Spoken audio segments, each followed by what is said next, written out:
Every house has its own weird noises and quirks that it makes. Just ask any homeowner. That's why when one pest control specialist received a call about a noise in the wall, he didn't think too much of it.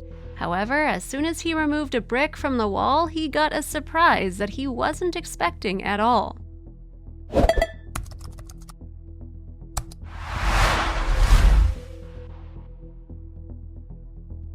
Around late September, one family living in their house in Tennessee began to hear some strange noises coming from their walls.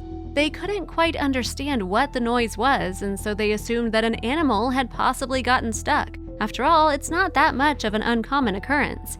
It is actually pretty common for animals to get stuck in between the walls of homes, especially when the weather gets colder.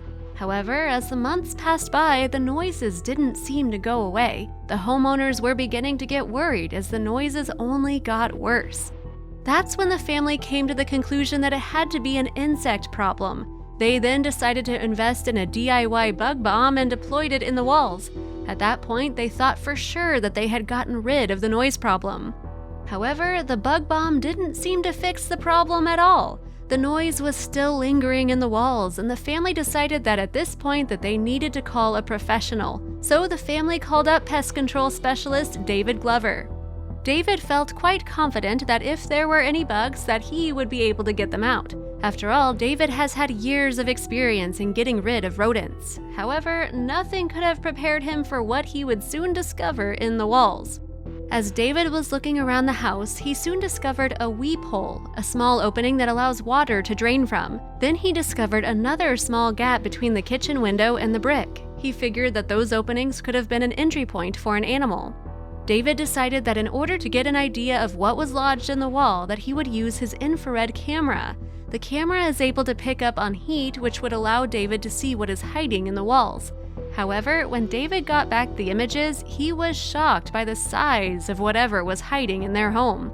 David immediately decided to attempt and smoke out whatever was in the walls just in case they were incredibly dangerous.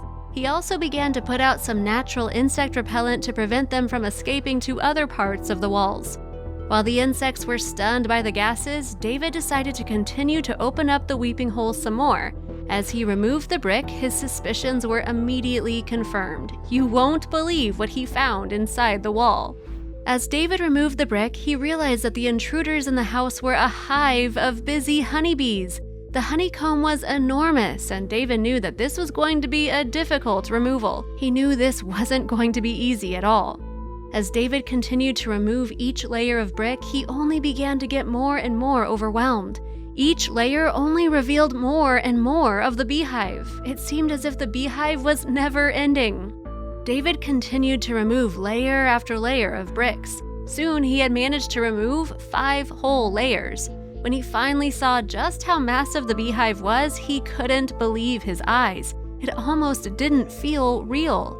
The hive was the most enormous one that David had ever seen in his entire life. The honeycomb practically took up a whole chunk of the house. Everyone was in shock that something that massive had been hiding inside of the walls.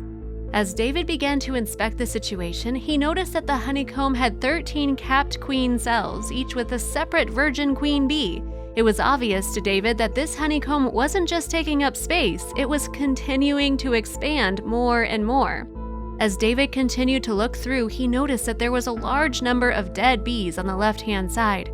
That was where the family had managed to detonate the home bug bomb. However, that small bomb was no match against an entire colony of bees. Although David knew that the bee colony couldn't continue to live inside of the walls of the house, he didn't want to exterminate them. He couldn't rightfully contribute to the effects of the mass bee deaths occurring all throughout the world. So instead, he figured out a way to relocate them. David started to remove chunks of the honeycomb from the house, and it soon began to get quite trippy. At one point, David described the situation as if the construction crew in this part of the hive was dropping acid. That's how intricate the curves and tunnels of the honeycomb construction were. Even though David was basically ripping apart their home, the bees were surprisingly very cooperative. In fact, a few of the bees even landed on David's shoulders and rested on him. This made relocating them even easier than he expected. Once David had completely cleared out the area, he was amazed by the imprint that was left behind. Kind of cool when you think about all the times your mom told you to wipe your feet before coming into the house, David said jokingly. Now David will begin delivering the bees over to various honey farms. By delivering some bees over to the farms, David hopes to help out many of the farmers that have been dealing with colony losses.